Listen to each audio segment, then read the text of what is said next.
Magandang araw mga kaibigan. Advertise muna tayo. Meron tayong stock ngayon ng dark chocolate. First come, first serve basis dahil limited ang stock.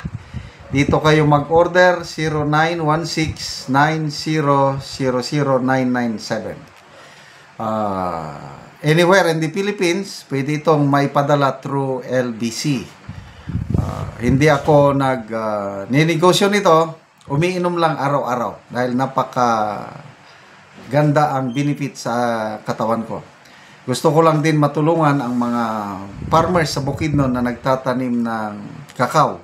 Kaya ito ang produkto nila, dark chocolate, Sikwati or Tablia. Okay, ito, may post si Dr. Ro Brances.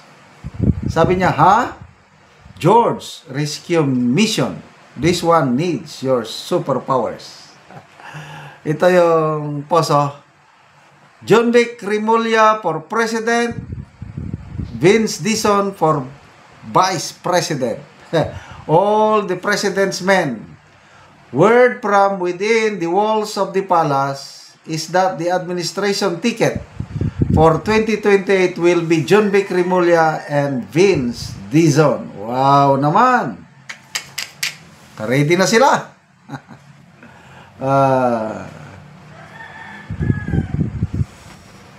Erwin Joy, sabi yan, nako, baka may group effort sa 2028. Lex Jaso, kailangan ng matinding guts. Shen Anyon, George the Magician, pasok. Sino ba yung George the Magician?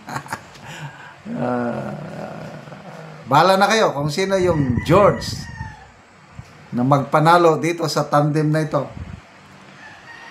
Ron Basbano, ito na lang. Pink po, Kiko.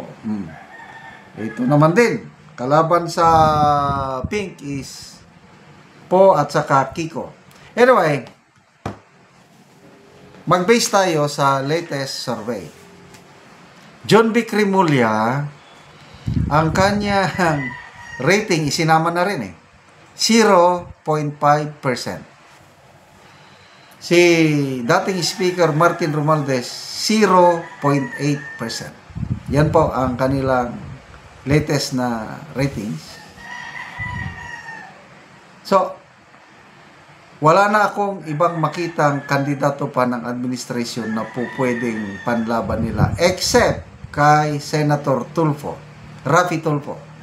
Dahil dumidikit, pumapangalawa siya kay VP Sara, kaya malayo. Nasa 13% lang si Raffy Tulfo, samantalang 33%, 33 point something percent si VP Sara. Kaya lang, si Raffy Tulfo, pag ganyan-ganyan yan, kung minsan binabati ko sa Marcos administration, kung minsan kinakampihan. But, kung si Tulfo, wala pa rin po, okay lang. Walang takot ang mga DDS kay Raffy Tulfo. Kaya nga yung kapatid niya, si Senator Erwin Tulfo, may nabasa akong post, nagpayag na gustong-gusto nyo nang matuloy ang impeachment trial ni VP Sara dahil naghihintay na daw ang mga tao.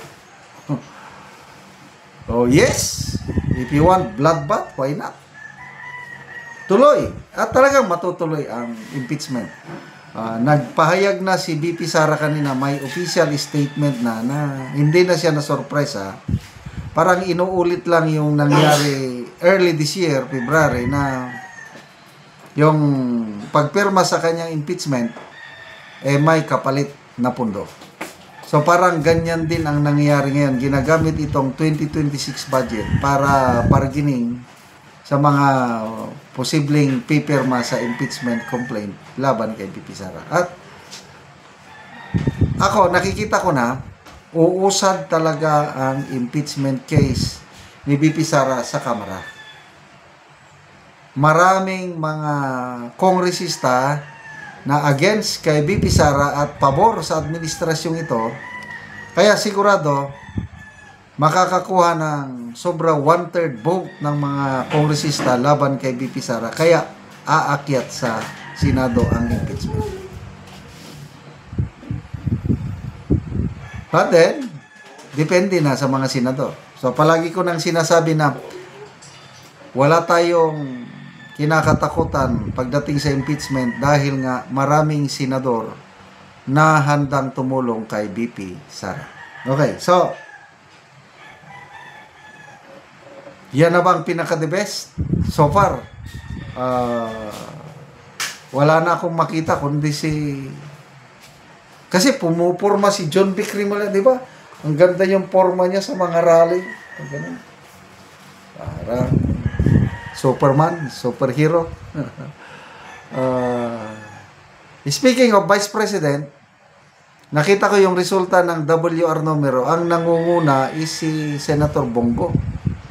Kaya unbeatable ngayon, Inday Sara and Bongo. 19% ang nakuha ni Senator Bongo, samantalang pumapangalawa sa kanya si Senator Robin Padilla at 8%, si Senator Grace po 8% din. Parehas na DDS o Duterte Camp, Padilla and Bongo. Hindi naman kakandidato ng Vice President si Senator Padilla. Maybe magpapa-re-elect ito na senador. Sa tingin ko So yung 8% na nakuha ni Robin Padilla, posible pang maidagdag kay Bongo.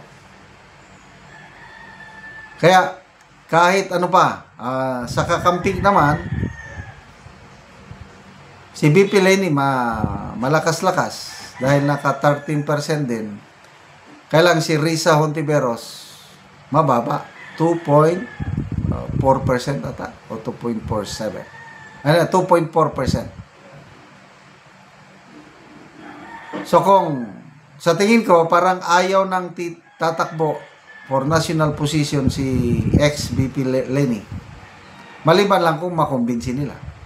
Kaya ang mas sure na kandidato ng kakampings ay si Senator Risa Hontiveros. So, how can you win with that 2.4% versus 33? Kaya, sige lang, ibato nyo na lahat ang putik kay BP Sara. But you can never put a good man or woman down. Salamat mga kaibigan sa inyong pagsubaybay sa ating channel. Nakakatulong kayo ng malaki sa tribong Talandig ng Bukidnon. Dahil ang income natin sa channel na ito is pantulong sa tribo. Namimigay tayo ng libreng yero at pako para makapagpatayo sila ng mas maayos na tahanan. Panoorin nyo ang video na ito. Kulang na tagaan og yero. Tagaan daw siya og ginabang. So gibutang lang niya ang yero, wala niya nasandig tungod kay ang iyang balay kuha namang gyud nagtakinding na. Akso na gyud siya og tumba. So muni ang ilang gipuy-an sa ang mga anak. So pito sila ani nga nagluon. So muna ni ang itsura sa ilang balay. Nga kawayan lang in taon ang atop. So mga lata na gid kaayo ang atop nila. Makita nato nga kuha na gid kaayo ang ilang gipuy-an nga payag. So mga sako lang ang dingding. Muna ni ang palibot sa ilang balay. Makita gid nato ang balay nga luoy na gid kayo ang ilang pagpuyo. So muna ni ang pagpuyo ilang angkol. So ang ilang mga atop mga gabok na gid kayo ang kawayan na ilang atop. So muna ni ang ilang pagpuyo. Mga kaldero nila, ilang dingding nga mga sako.